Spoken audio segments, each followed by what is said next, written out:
Karena banyak pertanyaan yang masuk ke saya tentang MDM. MDM itu apa? Maka hari ini saya akan membuat video khusus tentang penjelasan tentang MDM. Kalau kita ngomong tentang MDM, MDM sendiri merupakan salah satu bagian dari daging ayam. Nah, MDM sendiri itu terbuat sebenarnya adalah sisa-sisa dari daging ayam yang masih menempel di tulang-tulangnya, itu ya bisa dibilang di fillet, disisihkan, dijadikan satu dan disebut itu MDM. Biasanya MDM ini berasal dari kerongkongan ayam. Cuma kalau di Indonesia susahnya sih banyak orang yang tidak standar sehingga mereka tidak membuat MDM hanya dari kerongkongan, tapi terkadang juga menyampurkan bagian kepala, leher, dan sebagainya. Sehingga yang jadi masalah adalah kualitas dari MDM itu sangat-sangat susah untuk dijadikan standar. Itu nomor satu. Dan kedua, biasanya kualitas dari MDM sendiri itu jelek. Apalagi kalau Anda bandingkan dengan ayam.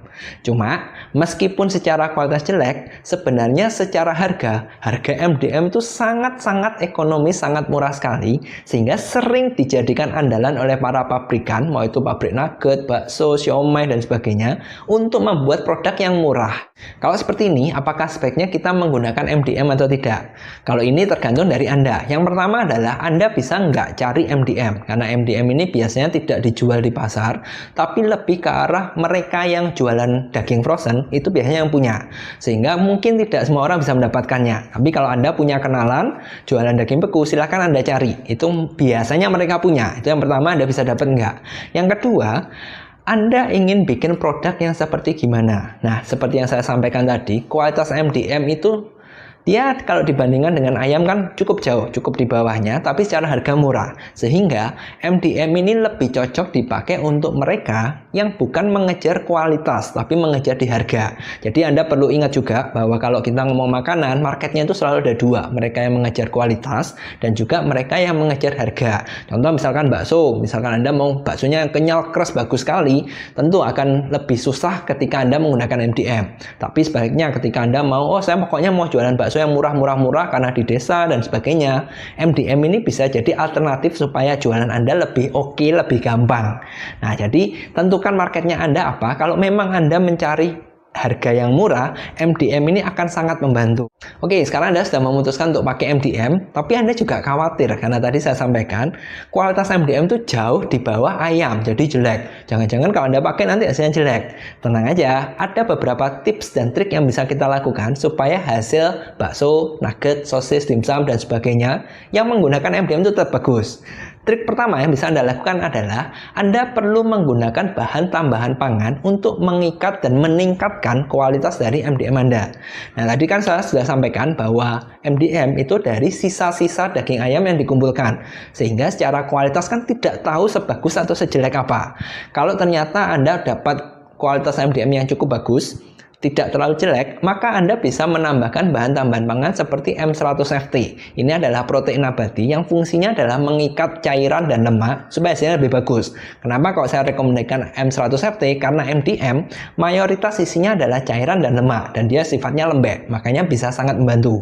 Nah, tapi bagaimana kalau ternyata di tempat saya kualitas MDM-nya jelek nih, tidak sebagus yang ada di perkotaan. Terus harus gimana? Nah, kalau sudah seperti ini dan ternyata Anda sudah coba M100FT tidak cukup membantu, jangan khawatir, ada bahan kedua yang bisa sangat membantu ketika kualitas MDM Anda jauh lebih jelek, yaitu namanya adalah WBS 203, di mana ini dia bisa mengikat dan meningkatkan kualitas MDM jauh lebih bagus, jauh lebih padat, sehingga hasilnya ketika Anda memakai MDM tadi tidak akan jelek, tapi akan tetap bagus seperti Anda menggunakan daging. Jadi sebaiknya pakai yang mana nih, M100FT atau WBS 203? Yang pertama tergantung dari kualitas MDM Anda. Kalau Anda masih awam, Anda nggak tahu kualitas MDM saya ini termasuk bagus atau enggak.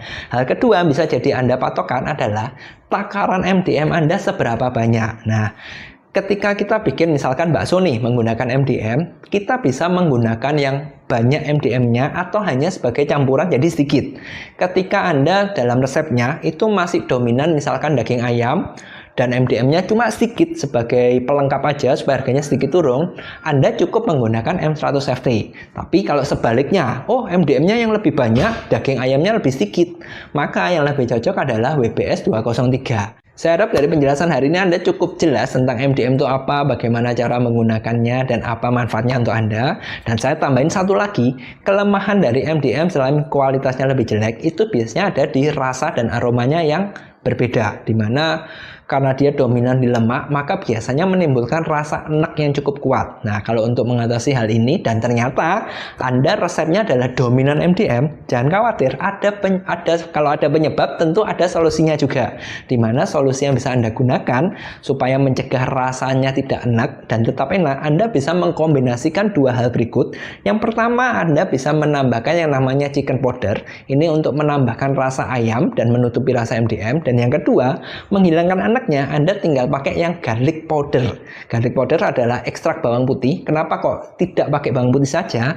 Karena biasanya kalau kita cuma pakai bawang putih, kurang kuat untuk menutupi sensasi enaknya, maka sebaiknya Anda pakai ekstraknya saja, garlic powder yang sangat lebih berkualitas, lebih bagus untuk menutupi enak ini.